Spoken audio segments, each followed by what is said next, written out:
Синдикалците и работодавачите во обид да се усогласат дека работникот заслужува повисока плата, но сепак кочницата според нив е најлинденска.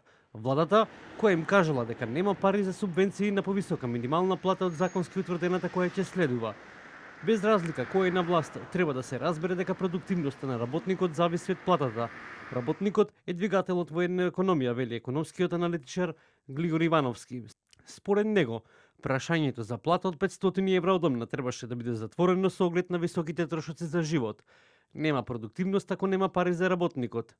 Неминовно е да дојде до зголемување на минималната плата. Тоа е секако во интерес на вработените, на работниците, односно во заштита на нивниот стандард, бидејќи од ова сегашнава минимална плата од 22.500 до овие 500 што се планираат, тој простор веќе е иструшен во смисла на пораст на цените на производите за секојдневна употреба на луѓето и сметам дека мора да дојде до зголемување на минималната плата. Сега прашање е во ова надмудрување помеѓу работодавачите, работници, синдикатот како представник на работниците и владата, кој ќе поднесе дел од трошоците за ово зголемување.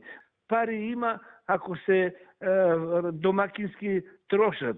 Последна шанса на власта е да покаже минимум почит кон граѓаните и итно да интервенира со платите. СДСМ бара и поддржува покачување на минимална плата од 500 евра, бидејќи според нив тоа ќе го поттикне растот на сите плати.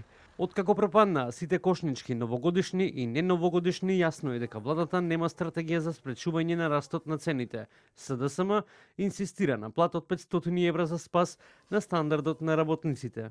Ако минималната плата не се зголеми на 500 евра, тоа ќе значи дополнително влошување на животот за илјадници семејства, кои веќе едва и врзуваат крај со крај.